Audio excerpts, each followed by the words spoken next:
اعوذ باللہ من الشیطان اللعین الرجیم بسم اللہ الرحمن الرحیم۔ ناظرین کرام السلام علیکم۔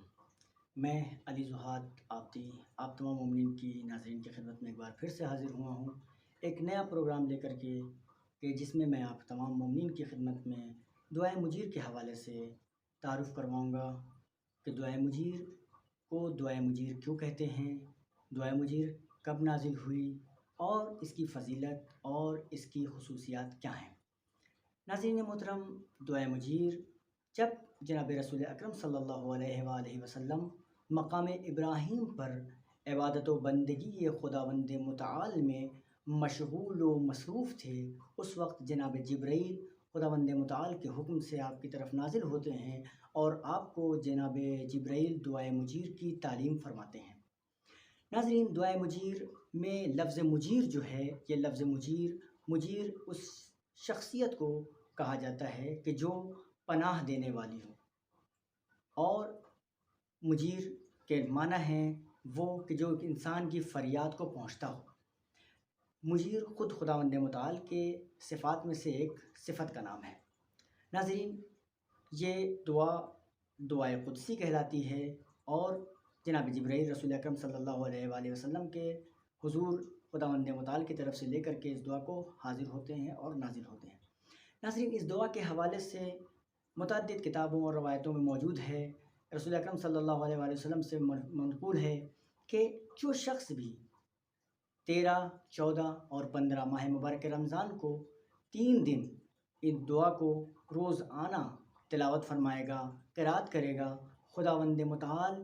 ایسا شخص کہ جو غریب ہو اسے غنی کر دے گا، جو فقیر ہو اسے غنی کر دے گا، جو مقروض ہو اس کے قرض کو ادا کر دیا جائے گا، جو بیمار ہو وہ شفا یاب ہوگا۔ اور اسی طریقے سے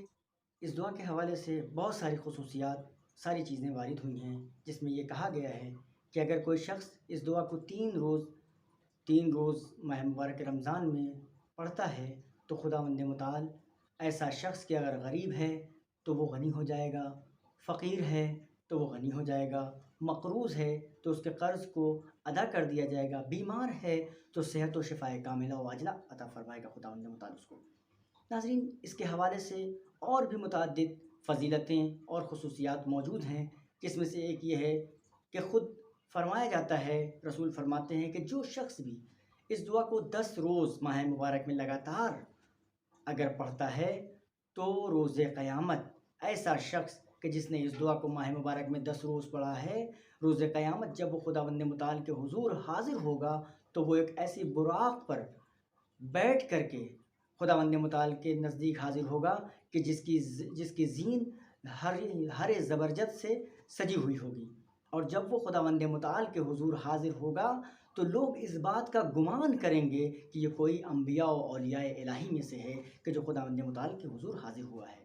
ناظرین، خداوند متعال ہم سب کو توفیق عطا فرمائے کہ انشاءاللہ اس ماہ مبارک کی 13، 14 اور 15 تاریخ کو ہم بھی دعائے مجیر کی تلاوت سے شرفیاب ہو سکیں اور خداوند متعال کے حضور ایسے بندے قرار پائیں کہ جس کی خداوند متعال اپنے حضور اپنا بندہ کہنے کی ہم کو صلاحیت عطا فرمائے، اور ہم خداوند متعال کے حضور اس طریقے سے پیش ہوں کہ ہاں واقعی ہم اس کے بندے کہلانے کے لائق ہوں، اور اس دعا کو ہم تلاوت فرمائیں تاکہ خداوند متعال کے نزدیک اگر ہماری کوئی مشکلات اور کوئی پریشانیاں ہیں تو وہ ادا ہو جائیں اور وہ حل ہو جائیں، اور اگر ہم مقروض ہیں، ہم میں سے مومنین میں سے کوئی بھی مقروض ہے، خداوند متعال اس دعا کے طفیل و تصدق میں اس دعا کی برکت سے اس کے تمام قرض کو ادا فرمائے، کوئی مریض ہے تو اسے شفاعت کاملہ و عاجلہ عطا فرمائے، اور خداوند متعال ہم سب کو اپنا بہترین اور عبادت گزار بندہ قرار دے۔ والسلام علیکم ورحمۃ اللہ وبرکاتہ۔